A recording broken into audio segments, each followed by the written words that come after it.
how do we make a pin? All right, Shannon's here. Hold on one sec, Shan. Doesn't say where to pin.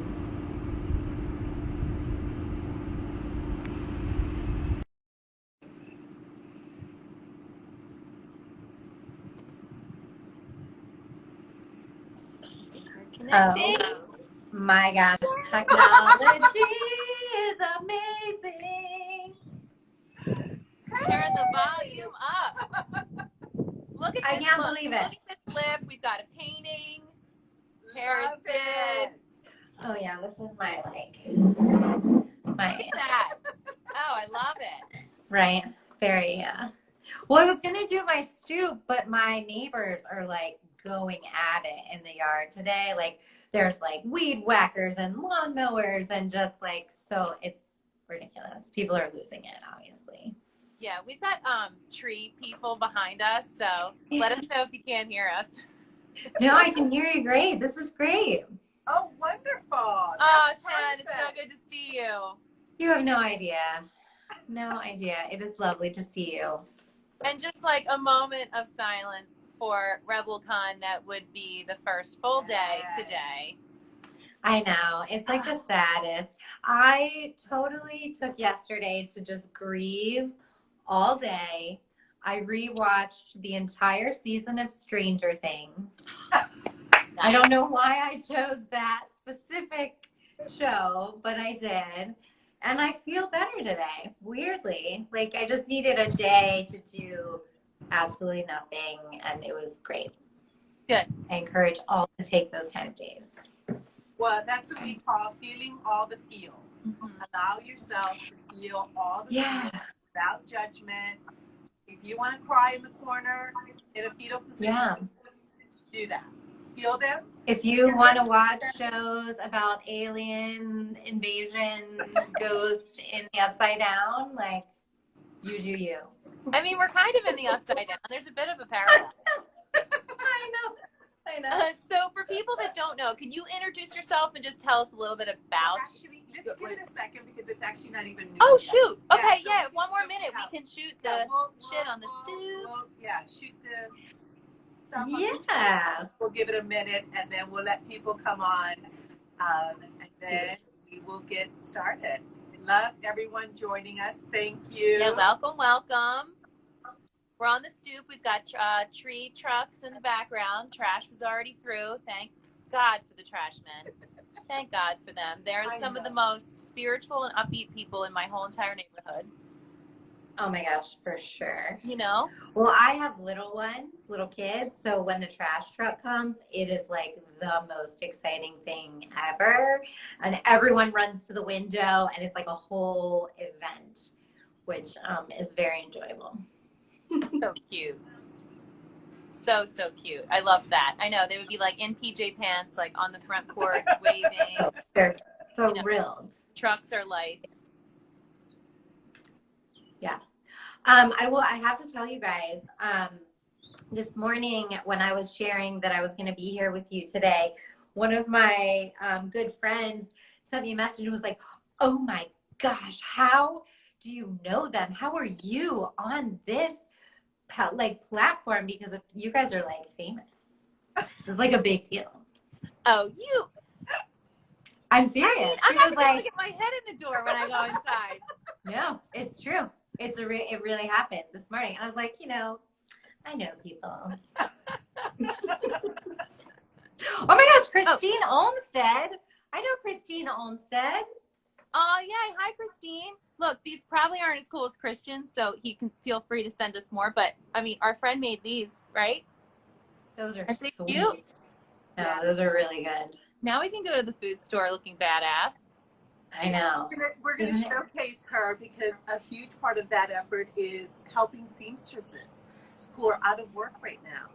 And we have several of them that have started to create these beautiful masks. So we're going to have her on the show in a couple of weeks. Oh, yeah. Thanks, Debbie. And donate. So help a seamstress and donate to a good cause and stay safe. Mm-hmm. Yeah, because in PA, they just mandated that we have to wear a mask to the food store now. So I was kind of wondering why on Tuesday when I was walking around, people were kind of giving me dirty looks. Now you know. Yeah, they did that here as well last week in Virginia. Yeah. And it was really interesting trying to explain to my kids why everyone had masks on. Actually, we had this moment on Sunday. We were FaceTiming with my brother who was painting. He's been doing paintings and selling them and taking a portion of that to fund his mask making. And all of the pictures are his normal like gowns, but then everyone has a mask on. And so my kids were like, why are all your pictures ninjas? And that was like clearly the only logical explanation for why a person in a ball gown would be wearing a mask, because she's a ninja. And I was like, you know what? Better. I'm going to go with that, because that's a way cooler story to have in your head than what's actually going on. That is great. Yeah. So they just think everyone's a ninja. We have a lot of friends here today, but for people who don't know you, lovely Shannon Siriano, can you just tell a little bit about yourself and about what would have been going on today in another world? I can, yeah. So Shannon Siriano is my name, and I'm the founder of Rebell Con database and the Rebell community. And today would have been the 6th Rebell Con boutique conference, RIP. But essentially what we do is we bring together people who are seeking to define their own version of success. So I lovingly refer to those people as rule breakers, although it's funny because a lot of members on our team are like strict rule followers, and they like get uncomfortable when I say that that's what we're doing. But that is what we're doing. You know, we are highlighting the voices of people who are doing things differently and who are not embarrassed or ashamed of that, in hopes to create a space where other people feel like they can do the same. And yeah, so we've been doing this for 3 years. Like I said, today would have been our 6th conference. We've done countless events in between those conferences. We have networking chapters of our organization, one in Richmond, one in Lancaster, Pennsylvania, and we were getting ready in May to launch our Philadelphia chapter. We're still working on it, but obviously what it looks like is going to be totally different than what we had in mind when we started this endeavor. So yeah, that's me. Yes, so beautiful. And we were so excited because we were going to have an opportunity to join you and the entire Rebell Con community today. And I can't even imagine how hard that decision was, because it was really that was out of your hands, right? It was out of my hands. I like to think that it was in my hands, but it was not in my hands. And I think I feel like I was a little slow to come to the conclusion for myself. I think most of the members of my team knew that we were going to have to make the call to postpone, but they were waiting for me to like emotionally come around. But essentially we got to the point, even before these mandates of staying home were in place or even on the radar, we knew that with what was going on in the climate, we weren't going to be able to produce the experience that we had planned. So even if the rule wasn't that we couldn't gather, we knew we weren't going to be able to do what we set out to do. So we wanted to just pause and figure out how we could deliver the message and the experience that we want. And because that, like, getting to that place as a business leader, as an overall leader, it sucks. It's the worst. Thank you for saying that. It just sucks. Yes, it totally sucks. And I think that's so important for us to just, and we were talking a little bit before we went live, like, stuff sucks right now. And it's okay to feel all the feels. Yeah. And because you're going through it, every single entrepreneur, business leader that's out there is going through it in some shape or form. For sure. I think everyone is, right? Our community is definitely a mixed bag as far as what people do for a living. So, right, there's many entrepreneurs in our community that are navigating these waters of like PPP and what to apply for and what documentation they need and what should they be doing. And my women that still are working in traditional careers are also really struggling. Like, some offices are not closed and they still are going to a job that they don't want to be going to physically. They have their kids at home. There's just everything has been flipped upside down. Mm-hmm. And I think we're all trying to navigate that the best that we can. And what are you doing to navigate it? What's a great question. You the most right now? Oh, what am I doing? You know, I think I was feeling a lot of pressure to pivot right away. And I'm sure most of it was self-inflicted, but feeling like my community is looking to me for leadership.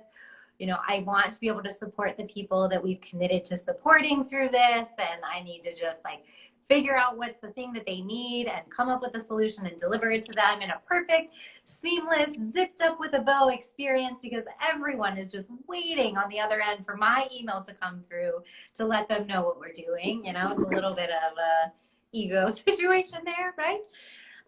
So I felt like, okay, like we're going to take stuff online and we got to reach out to everyone that was involved, and how do we keep engagement? And then I think after the first week of feeling that, I started to get more quiet myself and say, okay, instead of me trying to figure out what everybody else needs, what do I need? And what I need and needed and still do is connection and community, the same things that I needed before. So now that I have a little more clarity on that, I also have given myself the space to know, like, I don't need to know exactly how that's going to be, and just essentially taking off all of the pressure and expectations of myself to just figure it out. And I think I'm very lucky that the people that I work with on Rebell are just some of the most incredible people, and they're used to me kind of like having a plan and then pivoting to another plan. So they're all kind of along for the ride too, of like, we're going to make this plan. Tomorrow there may be a new plan, and we're just going to keep stepping forward in our integrity and with our mission at the core. And then that way, whatever we do, there's no real wrong way to do it. That's beautiful. That's beautiful. So Nilofer, our buddy Nilofer over on the West Coast, just wrote in, interesting observation that as she got quiet, she could see what she needed, community and care. That's a thing. Mm-hmm. Yeah, I mean, I'll share candidly, the last 3 weeks, I went into my own spiral and into my own cave. And I said to Kelly, I'm sorry, but I can't even repost the last several episodes of the OptIn, because my heart is just breaking for everyone and that is being impacted, everyone that's on the front lines. We all know that everyone's being impacted, and there's also an emphasis of impact to brown and black bodies. And I said, and I literally feel that it's been in the last 48 hours that I've come up for air, and I'm like, okay, I've given myself what I needed. I've taken that moment to be quiet, to meditate, to yoga, and to grieve. Thank you for saying that, Kelly. To grieve. Yeah. It's a thing, and it's ongoing, right? I mean, anyone that's dealt with any form of grief knows that. There's not like, okay, I did it for a week and now I've grieved and it's all zip-zapped up. And I would say too, Aurora, you and I, both of you and I do different work, but the core of it is essentially holding space for people to reflect and to work through their own stuff, right? And there is so much energy that you are expending by holding that container. And I think I didn't really realize that as much until this has been happening.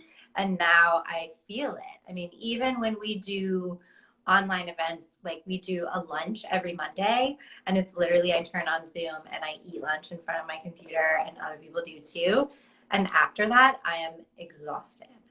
And it's not because my lunch makes me really tired, although a turkey sandwich and Doritos is probably not the most like energetic food, but that's what I have for lunch. And I realized what it is. It's like, I'm so tired because I just spent an hour essentially holding a safe space for people, and that is exhausting. So I had to kind of go back through my own work and say, just because I love doing it doesn't mean it won't also deplete me. And so I have to refine that balance for myself. Yeah. And where have you been observing, you know, as you look at your team, what are some of the lessons that you're actually learning through this process, right? So that's a beautiful one that here, learning that too. In order for me to continue being there, holding that sacred space for others, I actually have to be more disciplined during these difficult times and holding it for myself. What else are some of the things that you're learning and discovering about yourself in this process? Well, I realize that I have really high expectations for every project that I take on. And I think I knew that about myself before, but it's definitely becoming really apparent now in that I need to just put things out into the world without all of the pressure on them being successful. And it's funny because I literally try to teach people how to define their own version of success while still holding myself to a completely high, unachievable standard. And I think this experience has definitely made me practice. Like, you just have to do stuff. And what some stuff feels good and you keep doing it, and some stuff doesn't feel good and you need to stop doing that. And that's been a really interesting practice for me, as well as sometimes you need to just not do anything. And that's a hard one. Don't really like that one too much. Very uncomfortable. But it's needed. Always, but even more right now. So I feel like we have like the rebel version of Buddhism going on right now. Oh my God. Because we've had, like, you've gone to a place of not knowing. Yeah, see? You are releasing your expectations of outcome, right? And you're doing nothing. So it's like a rebel retreat. In my living room. With two creations of your own that are whizzing around you while you're doing it, sure. Or locked in their rooms watching their iPad, which is where they are right now. Let's be real. Let's be real. Yeah, I think mine are going to be really, really upset when it's not Fortnite every day. Like, they're not. I made mine help me do the laundry this morning, and you would think that I was like dragging them behind my car while I was driving. Like, it was like just the most painful experience they've ever had in their entire life, to take their own clothes out of the dryer and put it in a drawer. Mm-hmm. Yep. And that was just once. They just did it once, right? Torture. But I'm not giving in. By the end of this, I won't be doing laundry. I don't know how to work this very well. Okay, so Nilofer also said, count the work that is invisible, because otherwise we focus on tasks and things that can be more easily measured. For sure.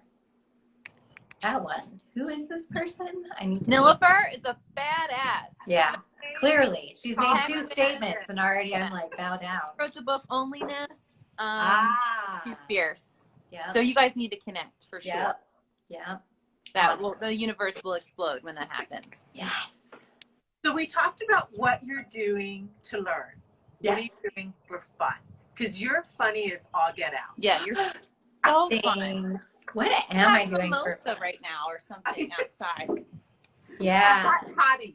Well, no. So here's the thing, y'all. I don't drink alcohol because I'm sometimes not a nice drunk person. So I just avoid it. Aurora, we can mocktail it. It's a thing. So, but we've been having virtual events for Rebell, and some of the girls were like, we really want to have a happy hour. And I was like, you know what? I'm going to drink some wine. There's wine in my house somewhere. I'm going to have a glass of wine. I had 2.5 glasses of wine. Ooh. I was so drunk that I was like knocking things over and like had to pee like 3 times in an hour that we were on this happy hour. And then the next day I was like so embarrassed, and I had to like call them and be like, did I say something bad? And they're like, no, it was so funny. And the other thing that happened is my husband and I were like just like in a little tiff that night over something so silly. And I was like determined that I'm locking my door, or I'm going in my room, I'm having this wine with my girlfriends, and then I'm going to sleep and I'm not even going to speak to him. But apparently I was all snuggled up on him, and then he thought that everything was fine. It's like, no, that's 2.5 glasses of wine. And then I was hungover for 3 days. So I don't want to say that that's what I do for fun, but that is something that happens. Yeah, no, that's not always fun. That might be fun for a few minutes, but then it's not fun for a few days. No. So I learned my lesson in quarantine. No more. So not fun. So what is fun? What's fun right now? Oh, what is fun? That's such a good question. Well, I'm a big gardener, and so I've been messy in my yard. Like, it's just silly. I actually had a gardening injury because I stomped my foot so hard on the shovel that I like basically almost broke my foot. But now everything is blooming, and I refer to my like little plants as my babies. And so my kids will even go outside and be like, oh, your babies are getting bigger. And it's like, I know. Hostas everywhere. Totally. It's a maternal thing, isn't it? The gardening. I'm like, I was never into it before I had kids. Now I'm into it. I think the thing I like the most is the weeding, which may be metaphor. If I don't know if anyone like understands the metaphor of it, but the like process of just like cleaning it out, and then it's like at the end you have this like blank slate. Ooh, so good. Yeah, and it's all smooth and pretty, and then and then my hamstrings hurt so bad from leaning because I don't do yoga anymore. So like weeding is like my new yoga. Well, that sounds fun. Yeah, it's good. And I think it's very nourishing, right? It's like you get absolutely. It's like nourishing, and then there's and then there's something beautiful that you're contributing and doing, not only for your environment, for Mother Earth. The fruits of your yoga. The first thing blooms, it's like, I have made you. I am goddess. Basically. I think I get just excited about my flower blooming as I do about birthing my children. It's a big thing. I can see that now. So Melissa asks, what areas of personal development is everyone working on, and how? Oh, great. I mean, it's all a mixed bucket, right? Like, accepting yourself as you are is the key, right? And then that can relate, like everything else can come from there. I think that's my thing. I have taken a pause on self-development books, like reading self-development books, because I just need like a break from that. I think I often had this like constant want to improve myself, and I need to just like take a minute and be like, actually I'm good. Like, not that I can't learn new things, but like, I'm okay. That's how you know you're a grown up. I love that. And because we were talking about that in that, especially when you're just trying to, to me, it's like being on a canoe. And I don't know, because I'm not a canoeer, but it's the metaphor. And I'm like, I don't need to learn how to navigate the canoe. I don't need to learn how to steer the canoe. I just need to learn right now how to stay on the canoe, right? All I'm trying to do is stay on the canoe. And so all of the other extra learnings right now, in a little while, but not right now. Right now, I'm just trying to hold on to the canoe and stay in the canoe. That's it. I would build on that too, in that the canoe being my body. Like, so for me, I have to practice staying in my body, because personal development and, rah, do this, do that, learn this, learn that is like so up here in my head. And I need to drop down and say like, well, what does that feel like? And how does that feel? I've been doing meditation every day with our friend Kira Smalls because it feels good, not because I should or because it's, better for my development or whatever. It's like, it just feels good, and I want to feel like that again. So that's me. It's just keeping in my personal canoe here and feeling what's in there. Clearly none of us have ever been in a canoe, but it's fine. I'm in. I'm totally in. I did a whitewater canoeing trip. What? College in lieu of spring break. No. I was in a canoe in The white closest that I've been is my college roommate was a coxswain. Oh, That's the closest.